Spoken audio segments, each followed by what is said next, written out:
All right, so this is blocking I'm putting in. This blocking goes between every single joist, and it provides stability for the floor up here. So as you can see, these move side to side. Well, I've already got some blocking over there, but some of these stuff, they move. So you want to make sure that when you put this in, that you block it out. And I've got it blocked in two lines all the way down. I'm staggering each one of these blocks. That way I get the nail gun on each side of it.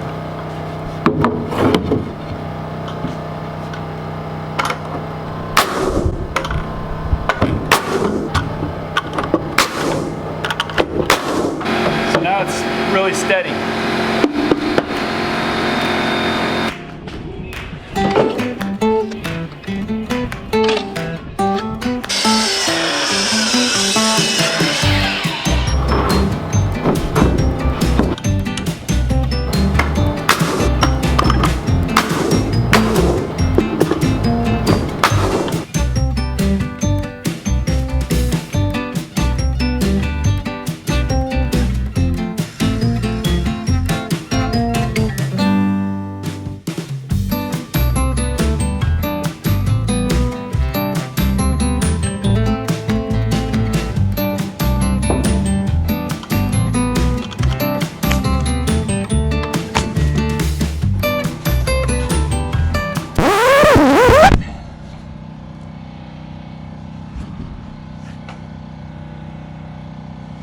So one of these joists is really warped, and we put it up. We shouldn't have put it up. Didn't really notice until after we got it up there. I should have looked though, but I got to take that down and get it all right. So look at that gap. That's a big gap right there, right here. I don't know how we didn't catch that, but when I put this blocking in, I mean that's a good inch. So that means this board up here is bowed this way. It's both bowed this way and this way. It's a terrible board. Terrible board. Not sure how it got up there. Not sure how I got it on my trailer. Should have never got it.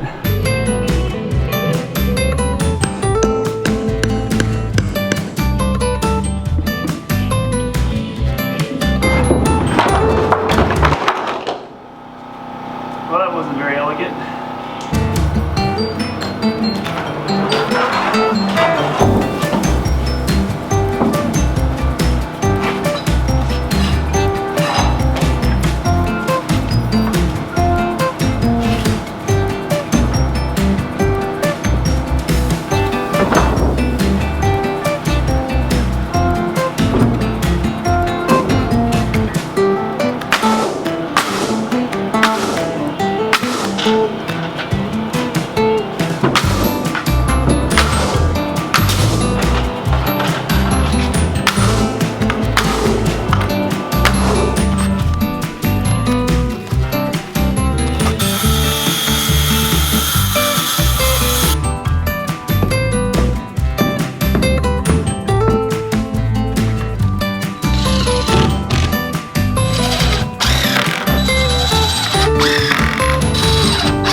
Wow, this was way better than my old skill saw that I had.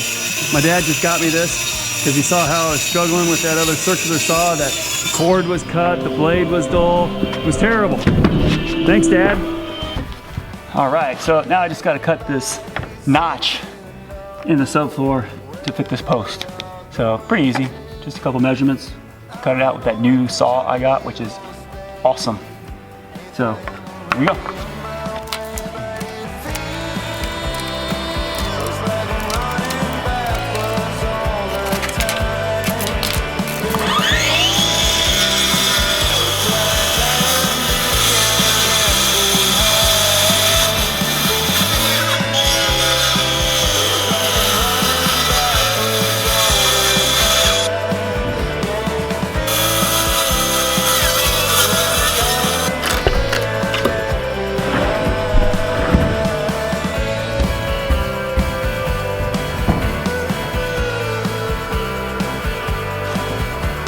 I think I got it. I got it.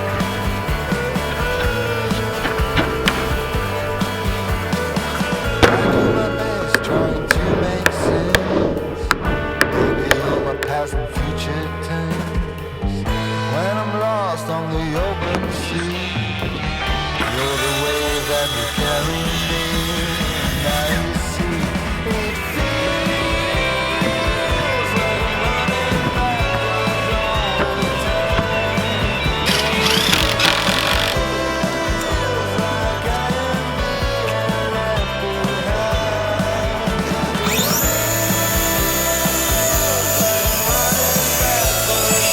all the time.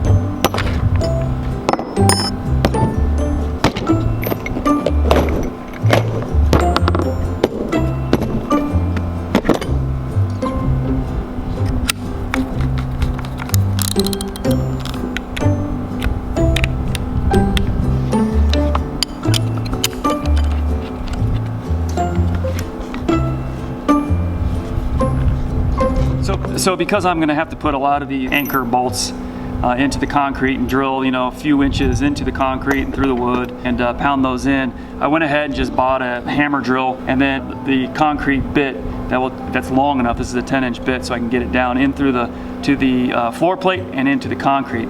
And I like this little feature here, this little rod. This is what's going to enable me to measure the depth. So when I'm drilling down, I know when I hit that I'm done. So I can set this by loosening this up and just measuring the depth that I want. And I know these are 5.5 inches and I've got to go 1.5 inches, so that's 4 inches, probably 4 inches deep into the concrete. I probably want to go 1/4 inch beyond that. So I probably want about 4 1/4 or so. So I'll just measure that out to the end of that. And I'm gonna bring this down just a little bit because I want to go, almost to 5 inches, maybe 4 3/4. A little bit of space at the bottom of the hole. That's about right. And then I'll tighten this up. And then now as I drill this in, it'll hit this and that means I'm done. And then after that, I'll just blow out the debris from the hole and we'll pound the anchors in with a sledgehammer and this bottom part will spread out and lock it in and then we'll just tighten the nut. All right, so here we go. All right, some of you may have noticed that I never put the base plate sill seal down. And that's unfortunate, I forgot to do that.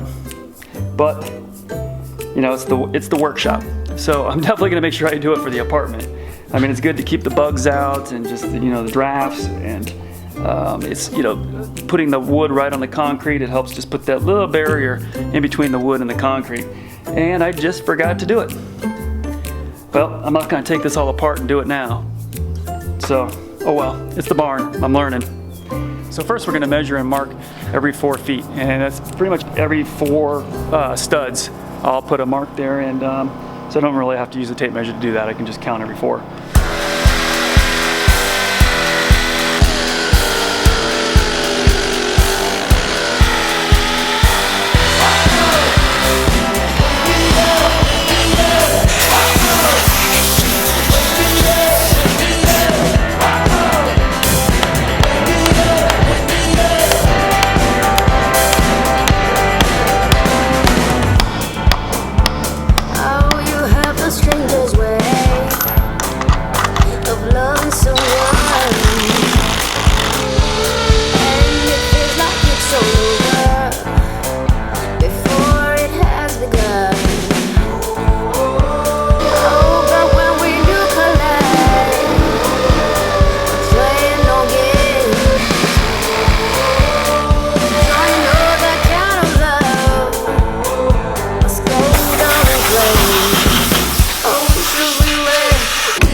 are anchored to the floor. Got the bolts about every 4 feet or so. So the wall's anchored in pretty good. I chose to do these anchors, drilling holes into the concrete and putting those wedge bolts in, those wedge anchors, just because I think it's a lot sturdier than using that 22 caliber, you know, shooting those nails into the concrete. All right, well, I have another little dilemma. Headers. I didn't put any headers in, and I was debating whether or not to put a header in there above the window or above the door behind me over here. You know, but there's no structure that these walls are supporting. It's just the subfloor. There's no wall or roof or any of the barn structure that it's supporting, so I thought, I'll just put in those cripple studs in there, and you know, I think that would be good enough. But I don't know, the more I think about it, the more I want to put a header in, at least over the window. You know, that's storage above there, and there's a lot of weight up there from storage, or will be, I think. And so just to be safe, I think I should put a header in there. But I don't know, all you professionals out there that might be watching this, you know, put a comment down below and let me know, should I put a header in or not? Or if you're not professional, if you think I should put a header in, let me know, because I'm still trying to decide whether I should do it or not.